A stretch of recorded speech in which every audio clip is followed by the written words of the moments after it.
Unmute them. And it's 6:59 officially, Well, by the time we start, I can see. according to Greenwich Mean Time. Okay. Okay, thanks, Autumn. All right, Chair Wilhart, we're ready to start whenever you are. Look, so I can touch the floor. Wait, that's too low. Come on in. I like my feet to be able to at least touch. Short people. Okay. Now she gets up.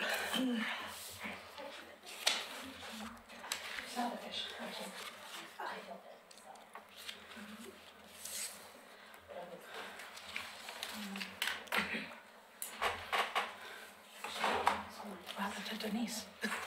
Pardon? What happened to Denise? Denise has not been, we nominated her and we appointed her, but we have not submitted her name because she wasn't sure she wanted to do it. So I said, come to this meeting and see what's going on and then you can make your decision. Gotcha. So that is why. I'm like, wait, she moved from there to there.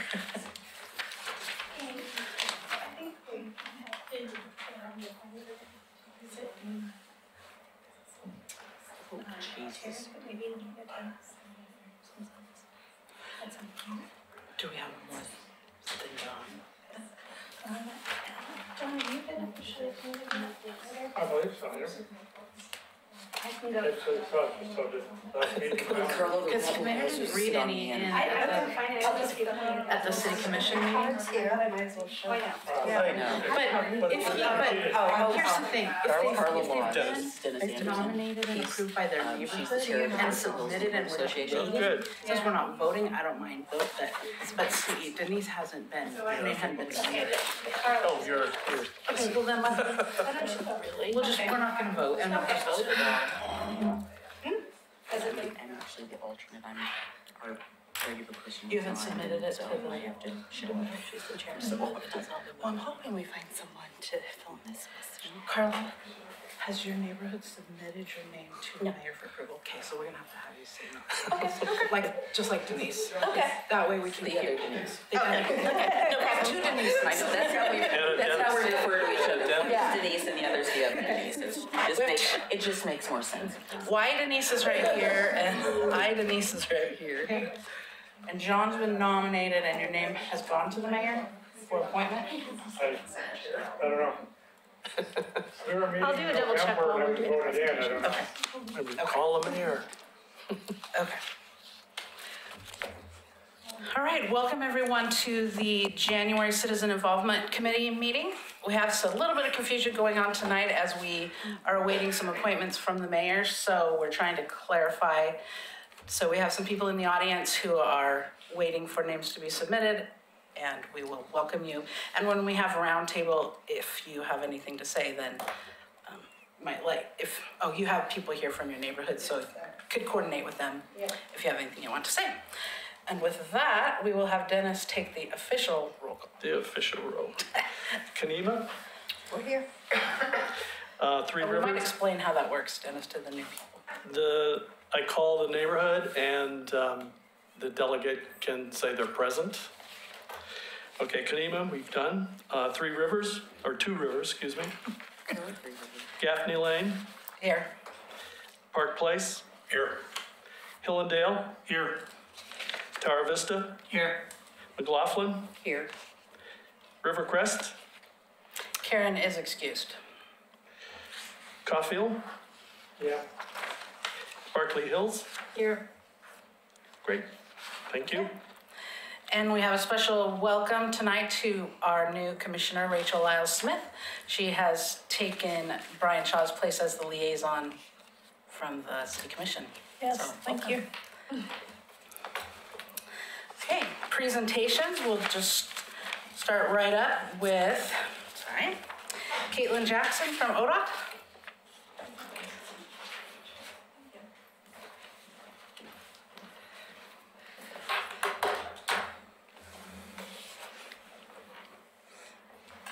Good evening. My name is Caitlin Jackson and I'm with the Oregon Department of Transportation. I'm a Community Affairs Coordinator in our Region 1 office. I have been here a few times, and I'm here tonight to talk to you about an upcoming project starting actually in the next few weeks on Oregon 99E, McLaughlin Boulevard. We are making improvements to the vehicle and pedestrian tunnels just south of downtown Oregon City. Specifically, we will be updating the lighting fixtures to new LED bulbs and also updating the electrical systems to improve safety and visibility in both the vehicle and the pedestrian tunnel.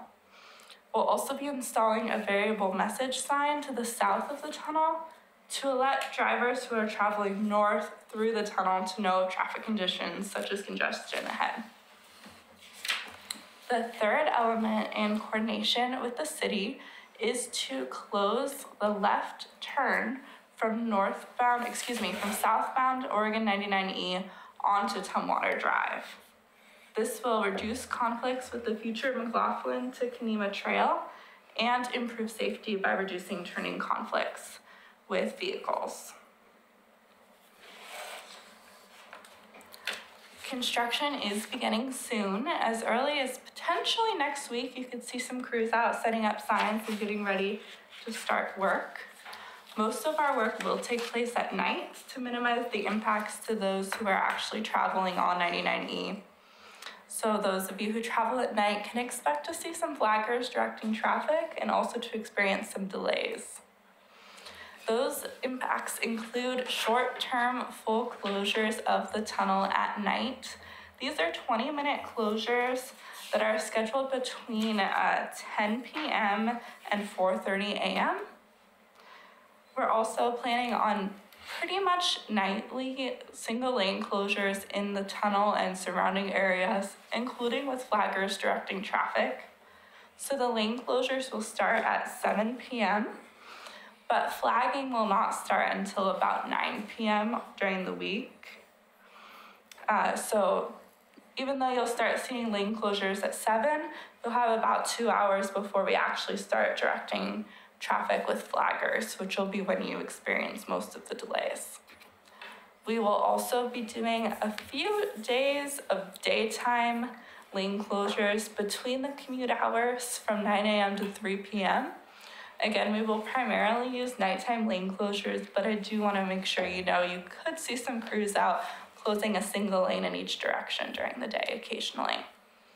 For people who walk or bike through that pedestrian tunnel, you can continue to do so. You might experience some minor delays, and it occasionally will be an active work zone, so we just request that you use caution and be aware of your surroundings. And if someone does stop you briefly, so please listen to them for your own safety. Since we are working at night, there will be some nighttime noise associated with that. To install the variable message sign, we have to install a footing, which does require drilling into the rock wall that you all know very well. So that will be noisy work. We are currently working with the city to go through the noise variance process. And as part of that, we have set up a 24-hour noise hotline. So you can call that number at any time and reach a live person. And then we will address your complaint however we can. We will also reduce noise whenever possible, but again, things like drilling through that rock will be noisy. And it does require that we close more than one lane. The equipment itself is too wide, so we can't close more than one lane during the day. That would be a lot of impact on 99E, so that work will be done at night. Throughout the process, I will be sending out email updates. The fact sheet on front of you will be going out shortly in the mail and also through email. I would love if you could share information with impacted neighbors throughout the progress of the project. If you'd like, anyone can sign up individually through updates, and your neighborhood association emails should also be on that list, so you should begin receiving updates about this specific project. I'm also available by phone and email for anyone who has questions or concerns. And if anyone has questions for me tonight, I'd be happy to take those. Yes, did I miss how long you estimate this might take? It could last until the summer. I'm hopeful that it will be done much before then. But they can go to the website and are you going to be updating daily, basically, or Yeah, so people can know I'll be updating the website more weekly. weekly? If they want current daily updates, the best place to go for that is tripcheck.com. Okay. Steve?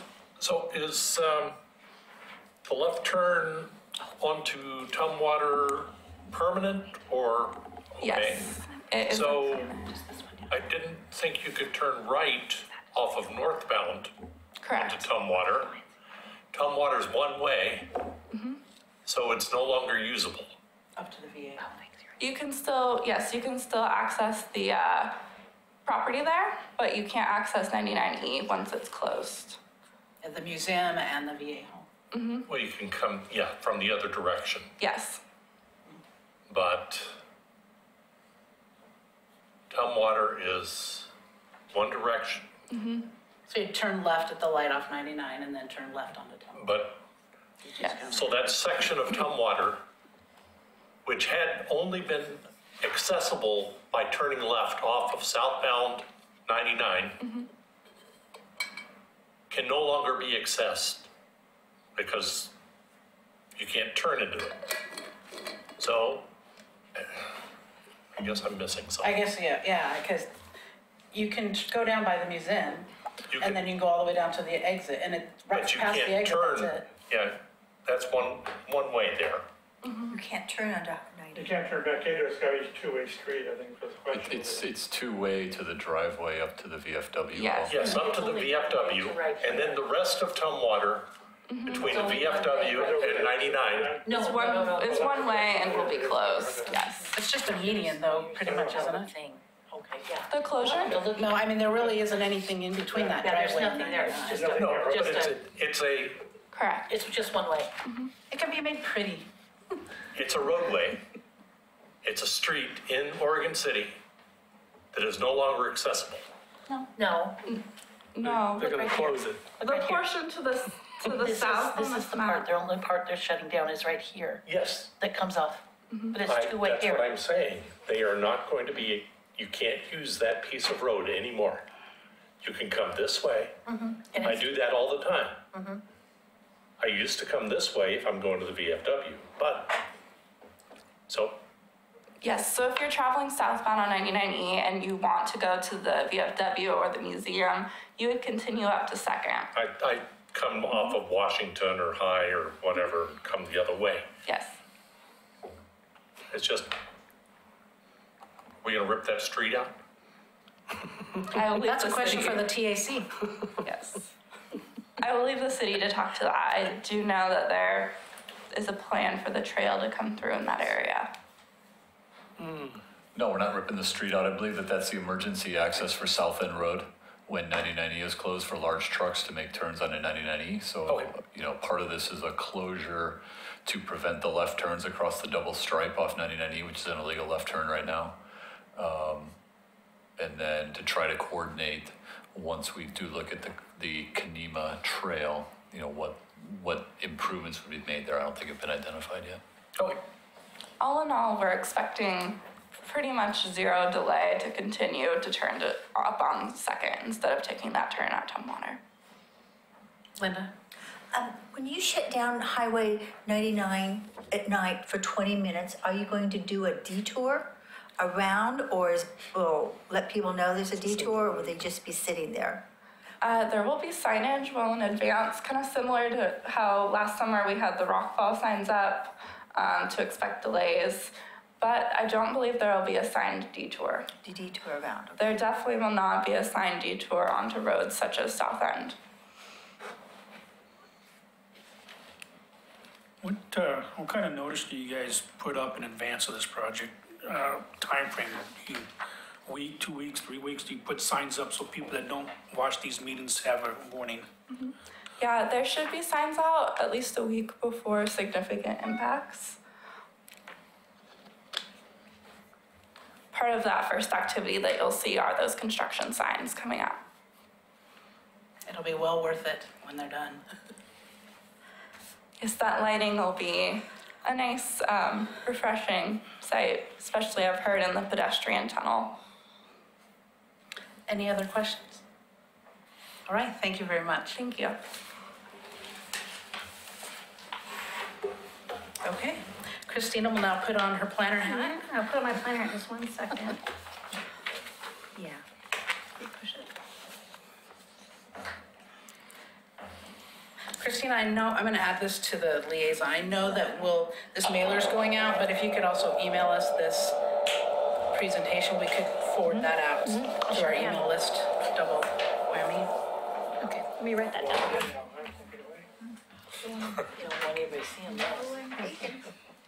This is a private presentation. Yes. All right. Well, thank you all. I'm going to put my planner hat on and talk a little bit about the Beaver Creek Road concept plan and the zoning and code amendments that are coming up. While I go through the presentation slides, I'm also going to be passing around a copy of the adopted Beaver Creek concept plan, so you can kind of refresh.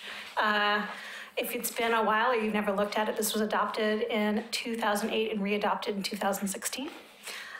So here, I'll pass this to Denise. So the Beaver Creek Road concept plan was initiated really in 2005 and adopted in 2008 based on a 2002 urban growth boundary expansion. So at that time, any area that was brought into the urban growth boundary required a concept plan. We have 3 of those in Oregon City. The Beaver Creek Road concept plan, the South End Road concept plan, and Park Place concept plan. The South End Road concept plan and Park Place did have what we call their implementing zoning done. So comprehensive plan maps were added to that, designations for the city were added to those parcels, and which identified future zoning. So currently, the Beaver Creek Road concept plan area does not have any comprehensive plan map designations or identified future zoning. So if you look at our city map today, you'll see the UGB expansion area and then a bunch of gray colored out areas. So right now those parcels have a county zoning because they're still in the county, or they might have a city zoning, but those zoning designations aren't necessarily associated with this adopted plan. So with a goal of the City Commission is to move forward to now adopt the correct zoning and any development code that is needed in order to move development forward. So right now, if you had a property in the Beaver Creek Road concept plan area, you might not be able to do anything because you have a county zone. Or you might have a city zone that's not the right zone for the area. So the big picture of the Beaver Creek concept plan is really to create a complete community in the southeast part of Oregon City with a diverse mix of uses woven together by open space, trails, a network of green streets, and a sustainable development practices. Kind of the big targets is an employment campus north of Loader Road, a mixed-use district along Beaver Creek, pretty much across from the current high school, 2 mixed-use residential neighborhoods, and a kind of a range between 1,000 and 1,600 new housing units and up to 5,000 jobs at completed build-out. So this would be many, many years from now, complete build-out. And to honor the process to date, the vision and content of the concept plan is not being amended. Really, our goal as planning staff and the direction we received from the City Commission is what is needed to implement that adopted plan. So just to take this kind of watercolor drawing, which is really what a concept plan is a watercolor drawing. We're looking at big picture concepts. So really what's the next step for us is to understand, let's see if I can get my pointer.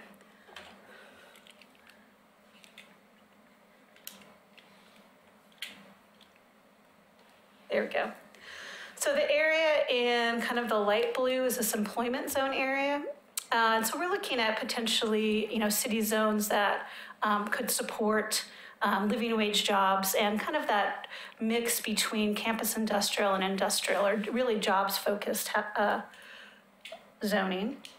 This area you see right here, which is across from the Oregon City High School, is the mixed employment village, which has both amenities like retail and office to go along with the more jobs centered up here of campus industrial jobs. This big circle looks at really at the intersection of Glen Oak Road is the mixed use quarter. This is the main, kind of the Main Street commercial area. And the areas you see in yellow are different densities of residential. This is the golf course area. This is Loader Road right here. I can't turn. Can you tell me where that is? I can't quite turn with my neck. Oh, sorry. So Loader Road really is, helps distinguish kind of the area north of Loader Road is more employment centered. And the area south of Loader Road kind of has either a mixed employment area with office and retail, and then to the south where the golf course is more residential in nature. So what does this mean? That's great planner speak that I gave you, but I'm gonna kind of break down what it really means.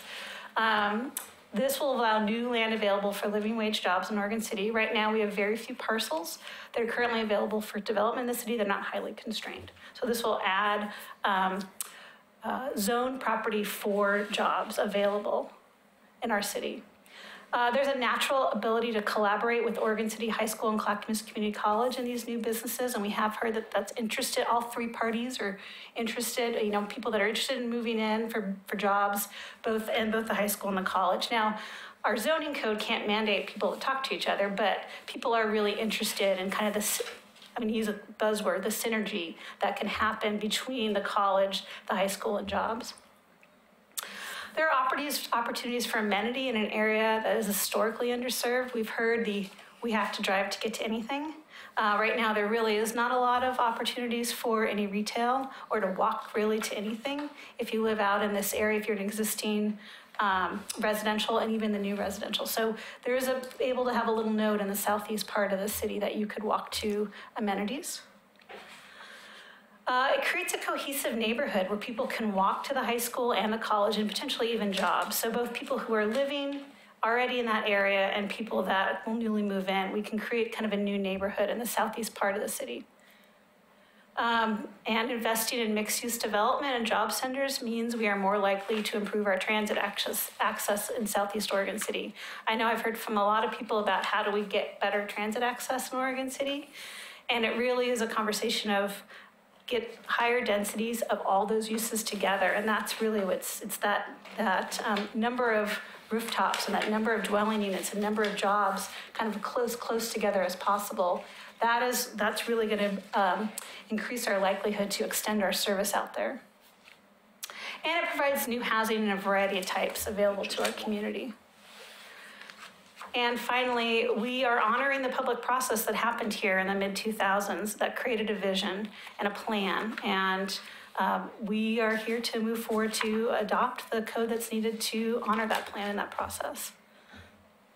So what exactly is this, what exactly are we adopting?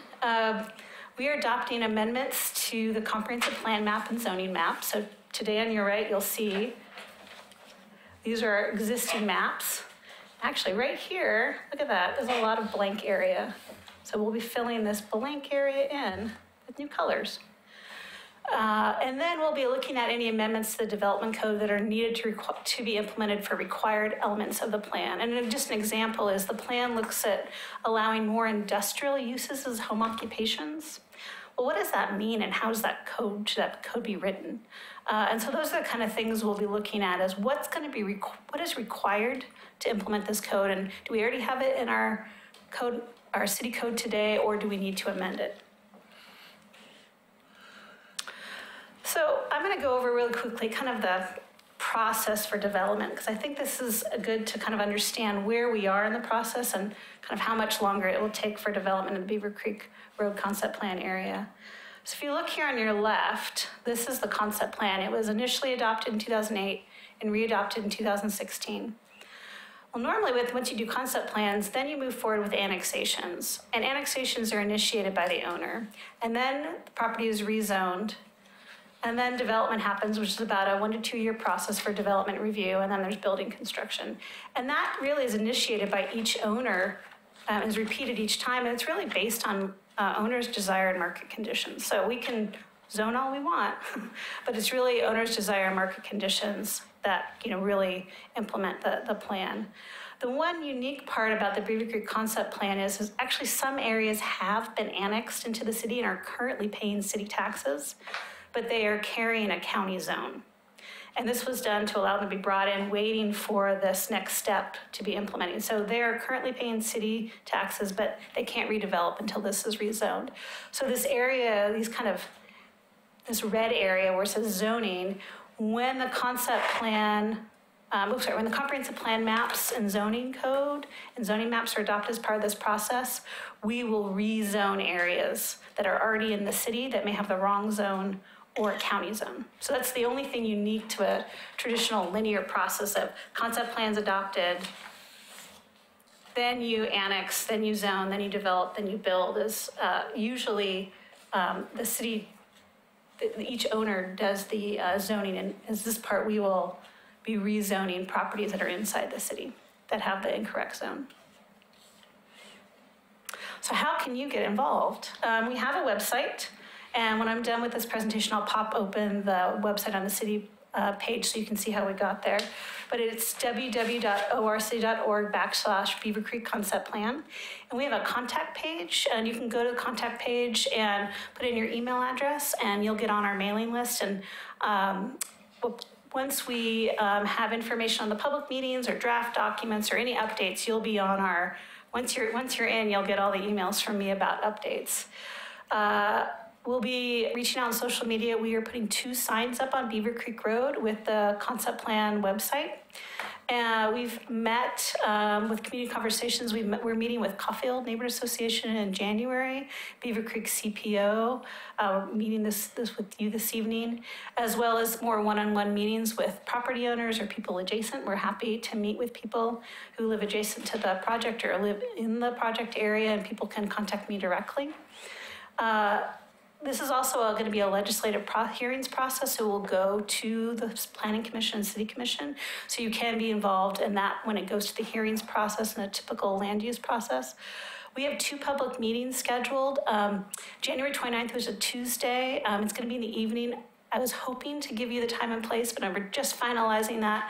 Once we actually finalize it, I'll send a note out to all of the people on the mailing list, and I can even send it to the CIC. Hopefully it's finalized this week.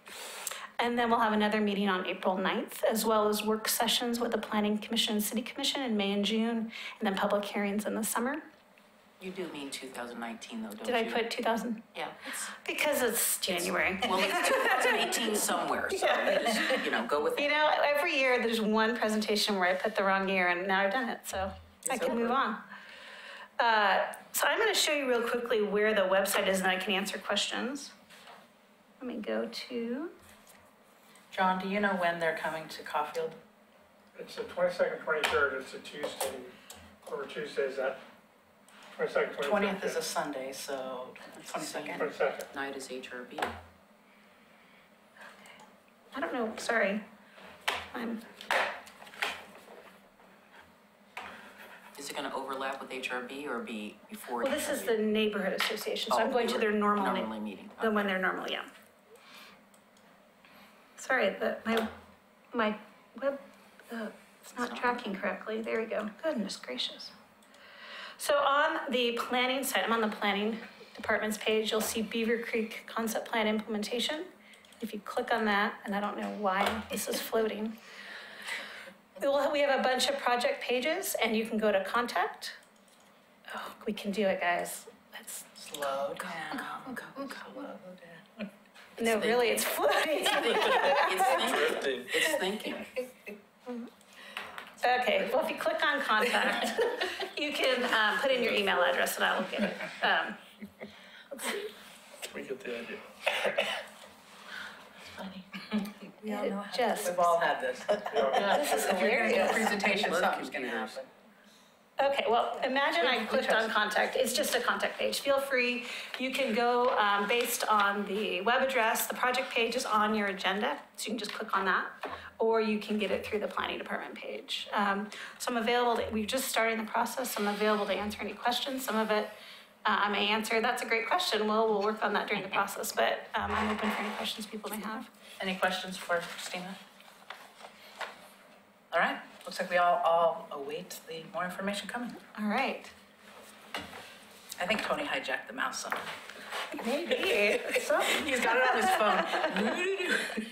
His hands were not near the computer. Yeah, I'm telling you, it was on his phone. That is funny. All right. That's it? Okay. Do we have any public comments tonight? Okay.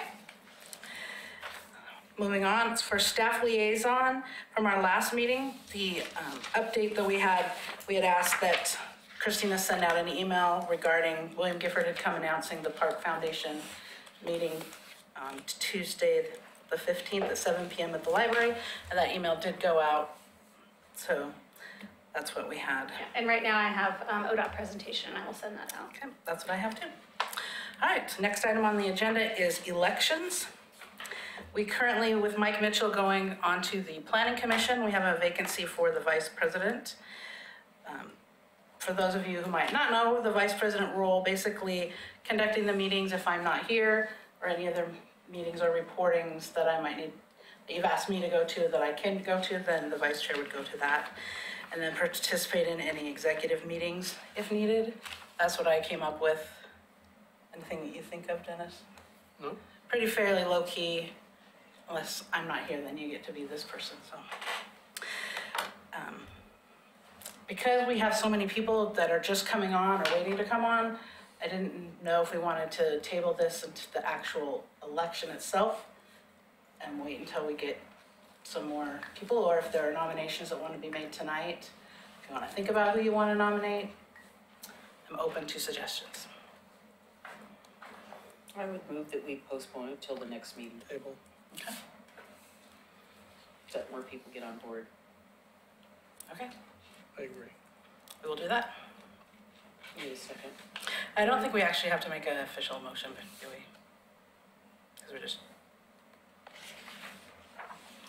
Because we don't have, I think you kind of do. Yeah, you Well, I'm trying to see if we have a- It never hurts. I'm trying to see if we have enough people that can actually, I If think you we have a do. quorum for voting. So, listening to what Dennis said, I think we 5, have. 6, 7. What do you Yeah, say? so we do. What do you say, a wise and wonderful secretary? I say yes. Okay, Table it. What are we gonna table? all right, so we have I just said Denise, postpone. Denise, Said postpone. motion to postpone it. Dennis, you seconded it? Yes, I second. Okay, I don't call for know. the vote? Oh, any discussion? Okay, I think we can do a voice vote on this. okay. You just say- Yes, second. Yeah, so we need to, can you just call out the neighborhoods and we'll, Oh, okay. Kanema, who's the yes? primary? We're saying yes, yes. So Two Rivers is not here. Gaffney Lane, Yes, Park Place, Aye. Hillendale, Yes. Tower Vista, Aye. McLaughlin, Aye. Rivercrest, it's not nine. Caulfield, Excused. yeah, Berkeley Hills, Aye. carries. All right.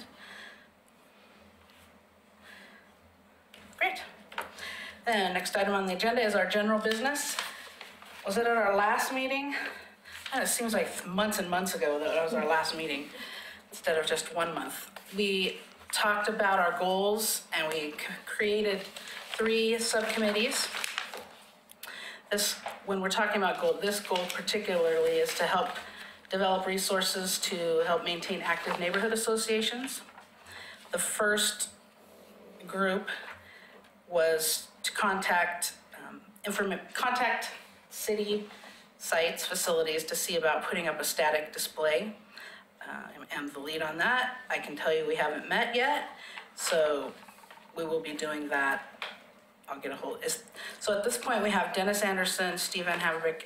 Did Karen officially say she wanted to? Or was that just me volunteering her? I think it was you volunteering. Okay, we'll ask her if she really wants to. So we'll be getting together to talk about that. Second group, And I have John, but I don't have his email, so if you don't have to do it now, but you Yeah, can but get I it. volunteered. you want me to, okay, oh, that's right, we wanted to put you down. I'm sorry, John, I didn't remember your name at the time, your All last right. name. Okay, gotcha. Okay. Oh, I should have flipped the page, there's your name. Yeah. Okay, group number 2 was Vern. And that was to talk about having joint neighborhood meetings perhaps special topics, speakers, maybe get a large crowd. Has your group met? Nope. No? Okay. Looks like Dennis and I at this point agreed to help you. Is there anyone else that wants to volunteer on that committee? Okay. So if you want to get old Dennis and I, then Yep, Can that's we on fine, that? Dan. I'll set something up here in the next yeah. few days. Now that we're through the holidays, we could move on. All right. And Roy halfway agreed to co-chair, co-lead the group. Have you heard from anyone else, Roy? Negative. Okay. Is anyone tonight willing to volunteer to help Roy? This is our biggest, this is our biggest thing where we wanted to be at the farmer market or at least National Night Out. Right, that's So- the two things there. Yeah. But with the holidays, I haven't had time to really get anything done on that. All right. So noon. I will work with Roy. Thank you, Steve. Thank you, Steve. And if anyone else decides they want to help, then let us know, because that would be great. We've got new people hopefully coming on board that support your local CIC. Okay, so it sounds like we all took the holidays off. And so what next? Hopefully before our February meeting, we'll all be able to meet and give some more updates. Any other thoughts on this, getting more people involved? Or thought it out tonight? Okay. All right. That leads us directly to roundtable. And we won't put Rachel on the spot, so we'll start with Roy. Okay, Hillendale Neighborhood Association and Tower Vista, of course, we hold joint meetings. And our next general meeting is actually tomorrow night. It's at the Living Hope Church on Myers Road at 7 p.m. We've got presentation from OC Police and Clackamas County Fire. I'm not sure who else we've got going on. It's gonna be pretty low key this time. Not a whole lot going on in our neighborhood, so that's tomorrow. That's pretty much it. Okay, Vern? Same as. Ditto? Yeah, ditto. Yeah. Linda?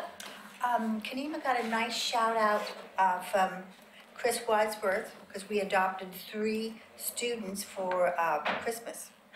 We took 3 homeless students. She gave us their information, what they wanted, what they needed. And we had funds, and we went out, there were 5 of us who went out and purchased the items and then gave them to Chris for the wrapping. What a great idea. Well, it felt really good, and it was just amazing that we wanted boys, because everybody wants a cute little baby, but we got high school boys. They just wanted so little. And these are high school kids who are going to school, but they're couch surfing or in huge need or living other places. And they're still trying to keep up with school. One of them was in choir and just needed a bow tie. That's it. It just felt really good to go out and get those items. That's great. John? No, not yet, just getting my feet wet. I know next meeting will be interesting with the planners, and so that's probably an exciting meeting, something to get more involved and be able to talk about stuff. Great. Janice? Yeah, our Barkley Hills meeting is tomorrow night, and we've got almost all new people going on, and we're really excited and getting stuff together. Great. Would encourage you guys to get your votes in for your CIC liaisons, and that'd be great. Steve? Well, this is the slow period for Park Place. There was no meeting in December. There will be a steering committee meeting January 21st. And then our next general meeting will be the 4th Monday in February. You say slow, but all the land use notices I'm getting are for up in your neighborhood, so there's a lot happening, just not There's a lot happening. It's just behind the scenes. no meetings. Right. We had a special meeting for a land use issue, so it was really a meeting of the Land Use Committee. Oh, great. How exciting of enough people to have that. Only 50 people there. Yeah, only, that's just rough. So Gaffney Lane, we have, our next meeting is Thursday night. We have Dana Webb is coming from Public Works to give us an update on the Myers Road extension and also the Malala Avenue between Beaver Creek and 213 grant project that will be coming forward, as both of those run through, affect our neighborhoods greatly. We wanted to keep up on that, as well as Pam Wilson from OC Together is going to come and talk about the recent survey that was done and the data from OC Together about keeping drugs and alcohol out of the high schools. So that should be really interesting to see the data that was pulled from that. And then, so that's Thursday evening. Thursday morning, I go to represent the CIC at the Development Stakeholders Group. That's the meeting that meets on the second Thursday of every month. Developers from the area, and then myself representing you guys will get to go and hear what's going on. So I'll be excited to, at the last meeting, there was just a lot of fill-in, not a whole lot to report, but I imagine at this next meeting I will. And then I did go last Wednesday to the City Commission and gave our annual report of where we are as far as on our goals and what we accomplished last year. They seem to be excited still for the CIC, so that's good. That's a good thing. Dennis? We will have a steering committee meeting, I believe, next Wednesday, and that's about all I can say. We got through the holidays safe and sound. Good. How about that windstorm? Oh, I could add one thing. Yeah, forgot about that. We did have a little issue. A tree fell in to the I guess the north side of the children's park. And what's great, the Public Works came out the very next day, and in fact, it was today. It was, I guess, this weekend. So they chopped it up and took care of it right away. So kudos to them and their good work. Nothing was harmed. A bent fence, and probably that'll have to be replaced along that north side of the children's park. But good staff work. Yeah. Denise? Well, as usual, the McLaughlin neighborhood has been very busy. We have already had our first meeting of the year, but I'll backtrack a little bit to December, where we had our last steering committee meeting. And we basically came up with a list of goals for the year, which include, among other things, supporting the Oregon City Parks Foundation, continuing our work on the Ladder Rack Park revitalization project, beginning to implement a Buena Vista Clubhouse revitalization project, working on lighting for the McLaughlin Promenade. Not obviously, but one of the other projects it's ongoing is the cleanup of 7th Street. We are looking into other opportunities for fundraising besides snow cones. We did actually pretty well this past year at the concerts in the park, although I will honestly tell you by the last one, I was so grateful that it was going to be over. Didn't want to see another snow cone syrup in my life, but I was just at Cash and Carry and the guy recognized me. He says, "Oh, you're not buying snow cone syrup today?" And I go, "No, I'm not." I said, "I'm buying paper plates for a birthday party." So obviously I was a pretty regular visitor to Cash and Carry getting snow cone syrup. We had our meeting on January the 3rd, and it was attended by John Lewis, staff, and Laura Turway. We had a presentation by Zoe Anton on form-based code, which is a different way of looking at planning for properties. It's based less on uses and specific locations, but what are the characteristics of the particular sub-area that you want to plan for, and what are the things that the community of that sub-area want. We had, that was about an hour and 15 minutes. We also heard from our fantastic Oregon City Police Department liaison, Justin Young, and he told us that things have settled down a little bit in our neighborhood, and unfortunately we have a pretty high crime rate, just stuff like petty break-ins, people doing dumb stuff like leaving their keys in their car and then their car gets driven away.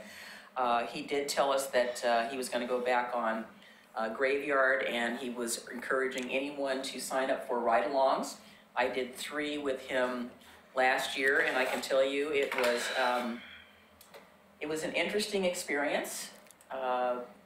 I will say that my summary of what happens when people get pulled over, it's something that they did that was dumb and stupid, and they should have known better, but that's all I want to say about it. If you want to ask me about details, I can give you some details, but yeah, it was just all like, okay, well, why are you doing that? That's, do you know how fast you were going?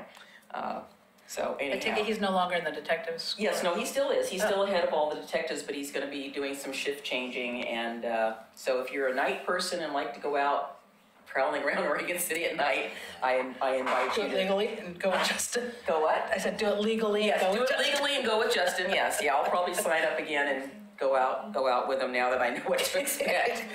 Probably last but not least is that, we've been meeting at the library, which has been really great. And if you've been there lately, there's more improvements to the children's section.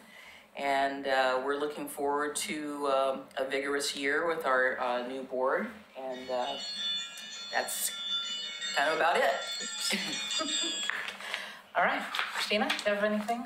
Just remind people, if you're following the Equitable Housing Code updates and the city code updates, City Commission is looking at it this month, so it starts this next week. So if you want to follow that, you can follow the City Commission agendas as well as the Equitable Housing Code update page on the city's website, the planning website. Okay. Tony? Just real quick, a couple updates. Tomorrow night, the City Commission is holding a work session at 5:30.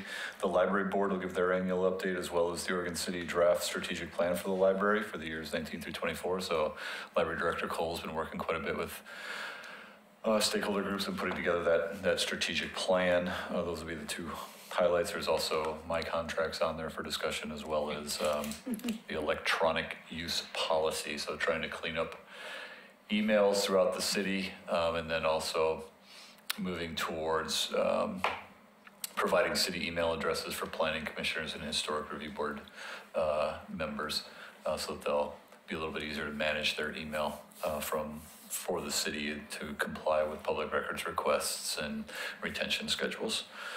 On January 25th at 10 a.m., the Clackamas Community College State of the College Address is being put on at the Gregory Forum on the Oregon City campus here. And then just 2 positions that we've currently got one out for the Economic Development Manager. So some of you may have worked with Eric Underwood. He took another job at Portland General Electric as the liaison to local governments. So while he has left the city, he will continue to work with us here in Oregon City with a lot of the stuff that we do in the right-of-way. And so that job is posted and out right now. And then probably within the next 2 to 3 weeks, we'll be moving forward with the tourism coordinator position that was approved by the commission a month and a half or 2 months ago or so, just to hire that person to come in and start putting together the city's tourism plan that we've been working on over the last year. So those are the updates that I have, unless somebody has a question for me. The planning retreat, when and The city commission's retreat? Let's see, February 1st and 2nd. It's a Friday and a Saturday. So February 1st, it starts at 4 p.m. It's the city commission retreat, and it's at the Providence Willamette Falls Community Center. So I would imagine we would start at 4, some icebreaker, get to know, ground rules, look at policies, and then start into going through each of the departments. So as many of you know, we're on a 2-year budget cycle. So we adopt the budget for 2 years. So this is what I consider our big year. So we'll be going in, working with the commission, setting the goals and policies that then help drive the budget formulation that we hope to have adopted by June 30th. So that'll be for June 30th, 19, actually July 1, 2019 through June 30th of 2021. And then what time on Saturday, the 2nd? I think we start around 8 a.m. There'll be an agenda posted. There will be an agenda posted about a week ahead of time. I know it's really exciting, but I actually like to go to those meetings. A little sarcasm there. Is that no? I just don't want so many people to come and see how fun it is, because I don't know why. I really do like those meetings. I really do. It's fun to see people a little bit lower key, relaxed, sharing. Yeah. A lot of good information. Yep. Rachel, Commissioner Smith? Commissioner Al Smith, did you ever, Do I have what? did we figure out how we're gonna distinguish you and Rocky? I think we're doing Lyle Smith. Okay. Just to save everybody some sanity. Yeah, you weren't here last I week. You were on missed it, vacation, so- so yeah, I mean, Yeah. right off the bat. Right off the bat. The mayor was like, Commissioner Smith, and both me and Rocky both looked at him, so. We'll put you in the room with the two Lewis brothers. Right, yeah, There you exactly. go. They both were in the room. Yeah, yes. The other Lewis. Yeah, so the couple of things I have, I think you all probably already know about the Oregon City Parks Foundation visioning meeting. I am planning to attend that on Tuesday, January 15th at 7 p.m. in the library. Tony just mentioned the commission retreat. Obviously, I'll be at that February 1st and 2nd. And then I was just going to mention the equitable housing meetings. I know the commission has received a schedule as far as kind of all the commission meetings for that we're planning to go over the specific chapters and what we're going over. I was looking at it for it on our website, but I haven't seen it on the website. But pretty much January and February and probably into March, we'll be working on that. And in general, I would say for being here at the CIC, I'm excited to be here. I have lots of questions, lots of thoughts. I will probably reach out to Amy and maybe set up a meeting just to talk about the CIC in general. There was lots of conversations about the neighborhoods and the CIC on the campaign trail, so I'm looking forward to talking about the neighborhoods and what's working and what's not working. And, because I'm new and I do have a fresh perspective or fresh eyes, I'm interested in hearing from you. This may be a departure from what's in the past, I don't know, but I'm just starting new, so I'm going to tell you what I think.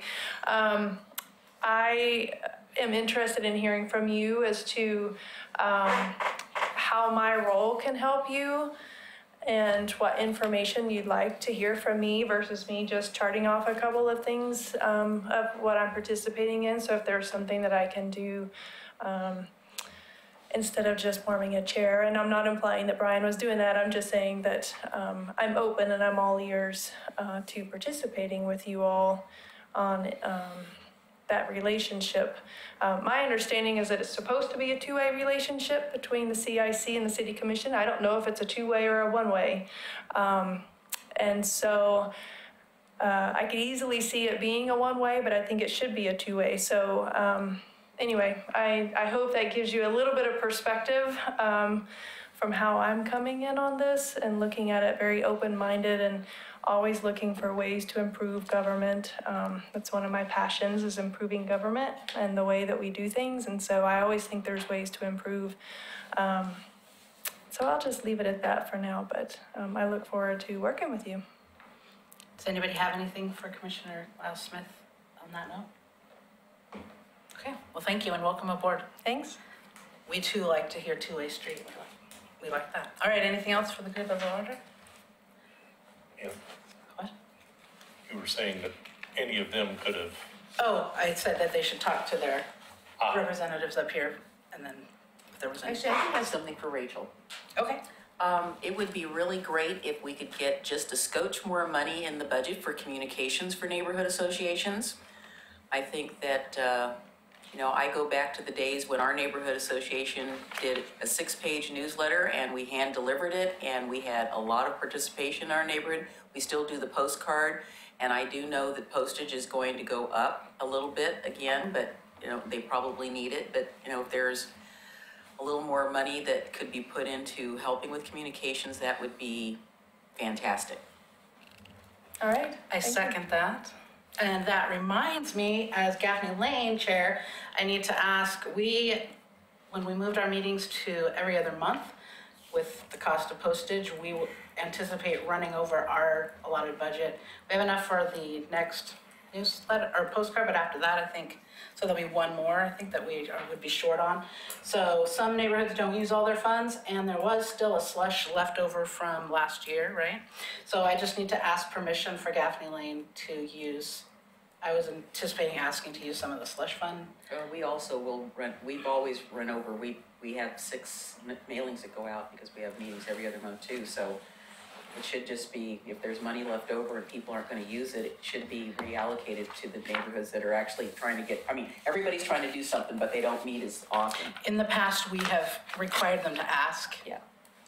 When Well, you I'll know throw that you're ours going in out. as well, I know that we're gonna be And over making as well. sure that, I know some neighborhoods might be sending them out a little more often than for just a regular meeting, so we need to, No, we aren't, we're just doing. right, I didn't say yours. it's not. I'm happy to send out the updated budget, if that's helpful. As Amy said in the past, it sounds like neighborhoods ask other neighborhoods specifically.